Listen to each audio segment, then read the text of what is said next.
Hey everybody, Scoutcrafty here again, midweek Wednesday. Hope you're doing well.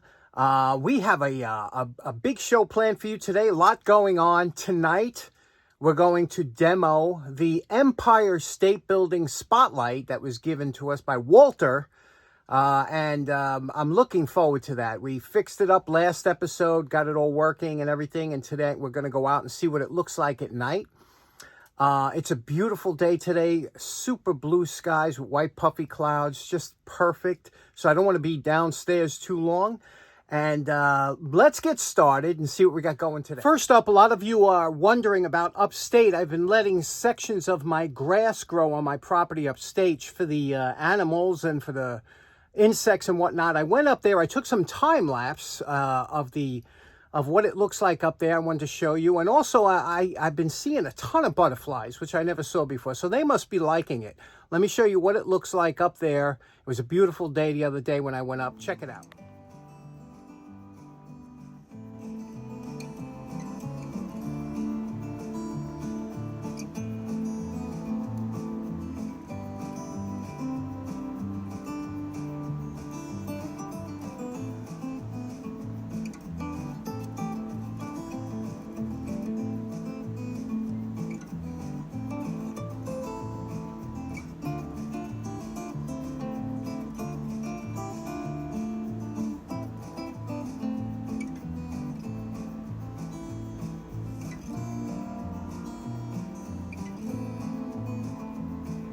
So as you can see, it's coming along real nice up there. And let's talk about some of the tools I picked up at the last tool meet, Long Island tool meet. Let's get to that. Now, my buddy Dan couldn't make the meeting, and we all missed him over there. But I bought this because I knew Dan would like something like this. This is something Dan would have brought to the show for show and tell. This is the kind of tools he always winds up with. And so let me show you what this is. Have you ever seen anything like it before? You see how it presses together like that?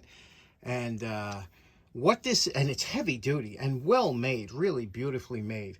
And you can see here it says it's the Giant Sealer, manufactured by Keystone Seal and Press Company Limited out of New York. Look at the font on there. Now, as soon as I saw that font, I grabbed this. It was $10. Look at that font. You know that's an old-timey font. And just to go to show you, look at the date on there. Can you see it? There we go. That is March 29th, 1898. So what this was on the back of railroad cars. Whenever they would close up and seal the car, they put a seal on it. Usually it's aluminum, lead, a softer metal, a round seal. You would pass a small cable through or whatever, and they would squeeze it between here, and there's writing on there. And I was trying to get something to transfer the writing. I still got to find something I could do. But there was writing on there, and it would be the actual seal. And you could change those seals with these screws, I guess. You pop them out and put, whatever custom ones you want on there. And that's how you could tell if it was tampered with. They still have them today on a lot of tractor trailers, things like that. But a Giant Sealer. Have you ever seen, this thing is super heavy duty. Now, this is one of the things that I tell you, whenever you find a collectible, and I looked it up on, of course, the computer. There is one on eBay. There's one in a museum somewhere. But that's all I could find. But again, when you find something like this, you do nothing to it. You don't even clean it. Because this is a collectible tool, and we don't mess with collectible tools here. We like to take old tools, make them nice, junk tools. This is a collectible. My hands are tied. I wouldn't even run it under the wire brush or nothing. Just leave it as it is. And I'm sure Dan would be proud of it. Sure, he's saying, thank goodness. So what do you think of that? Now, speaking of collectible tools, a good friend of the show by the name of Britt Curtis from beautiful Mississippi sent these in to me. We were talking back and forth via email, and he says, he used to work for Stanley. Now, here's a set of drill points, and you can see here, Stanley drill points, 04-060.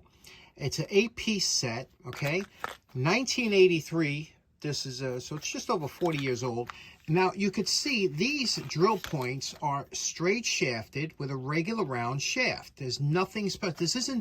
Don't confuse this with the push drill type, like the Yankee push drill, that has this type of very unusual ground shaft, okay? This is just a round shaft drill bit here, 8-piece set, and these things are crazy expensive. This set here, you would look at this, and this is why I'm bringing this up.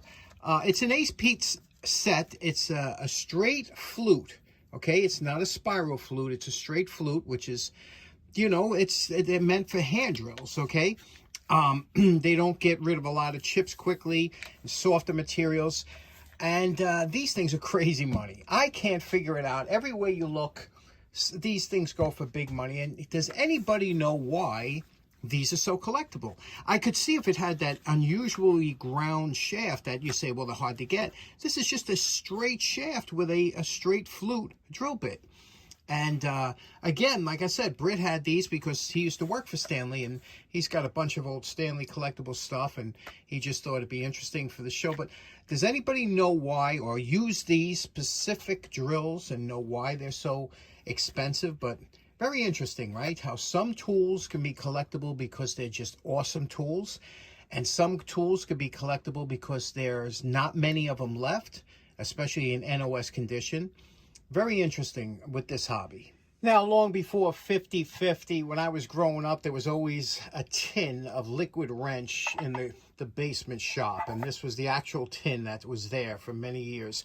I always liked tins. A lot of people collect tins. They become highly collectible. Some go for big money. But this was something that we all remember growing up. This liquid wrench, and another one was Marvel Mystery Oil, had a beautiful, you know, tins. But this one here, again, was always in my shop. So when I went to the show, I saw this one. I just picked it up. It's Big Brother. You could see the size. The larger version. And it still has some in it, so it's still usable. But I get a kick out of these. They're easy to clean up. Again, you could clean them up. And in fact, let's just wipe it down real quick. There we go. A little wipe down with WD-40. It gets rid of a lot of, you'll get a lot of fingerprints and things like that because of the nature of what this tin holds. You know, a lot of times you're dealing with automotive, things like that. But you could see here, it did, you know, these really held up well considering, and a lot of these got beat to heck, right? You know, especially when they're thrown around. So when you find these in good shape, don't throw them out. They, you know, like I said, they're quite collectible. So I picked that up. Okay, for those of you just tuning in, my buddy Walter gave me this light, and was a spotlight from the Empire State Building. Now, in 2012, the Empire State Building went to LED lights, and they got rid of all these lights, and Walter happened to come across it, and he held on to it for a while, and then he gave it to me. He thought it'd be something you might like to see on the show. This is indeed a spotlight. There are spotlights and floodlights. Usually the difference is a floodlight will have a fluted lens over the front, whereas a spotlight has a clear lens and a really reflective reflector, as you can see there. Now, on last episode, we went through everything, the wiring, everything, put new plug on. So it's all ready to go. We're just waiting for nighttime. We're going to take it outside, show you what this looks like.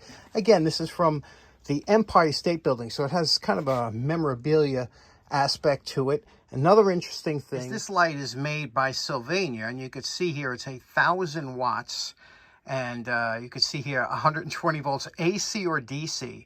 So you could tell the older lamps, when they say AC or DC, nobody really works off DC. But this was made in Massachusetts. What a great light, huh? So I'm looking forward to bringing this outside and seeing what it does. Those of you curious like me, the light weighs in at just over 15 pounds. Okay, when I received this light, it had these standoffs as cover hold. This cover opens up so that you can have access to the bulb. It had these on here, and I said, you know, that wasn't the correct. I was going to make a special knob for it, easy enough. But I said, you know what? I could use these standoffs. And the reason why is because, you see, this is a fragile glass or Pyrex lens or something. So by having a standoff there, if this should lean on the front or fall forward, this would protect it from landing on the lens if it was out far enough.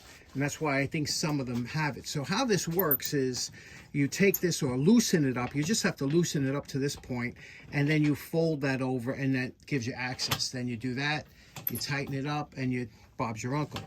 So what I came up with an interesting thought of how to do this, how to keep this. I'm going to clean this up, cut this short, and put a a wing nut on top of here, and I'll show you what that comes out like. Okay, here we go. What we did was we cleaned up the standoff, cut off the threaded section here, just same height as the wing nut, thread locked everything down there so this won't come off. Now we have that on there. We take this, that's lithium grease on the threads. We'll take this like this and screw it down. Now, when this is tightened up like this here, okay, nice tight seal, because remember there's a rubber gasket in there, and this stands off enough that it'll clear the lens. Okay, now with these installed, you could see that if this should tip over while transporting or something, it won't hit the lens. Here's a board. You can see it stops shy of the lens on all three of those. So that worked out really good. Okay, it's 11 o'clock at night. Here's the setup. Let me show you. I placed the light on an old garbage can, and we have it pointed due west.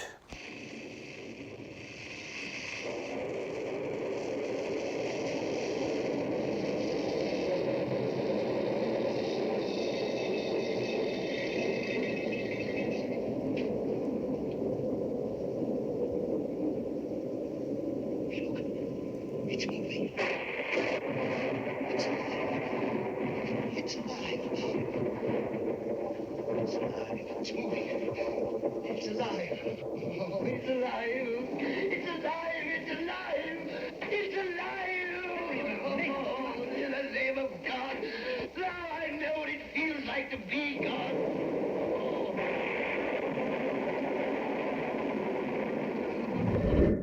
Now, right down the block from me is this beautiful park that has a fantastic view of New York City across the water.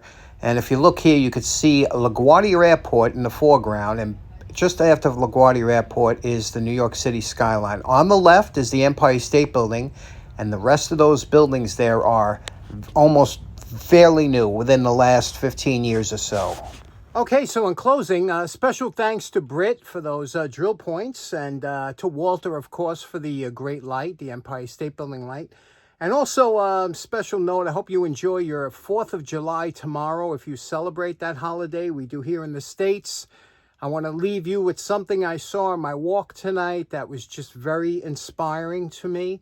Check out this fire hydrant. I think you're going to like it. I hope you have a great holiday. Take care. We'll see you again on Friday. Bye-bye.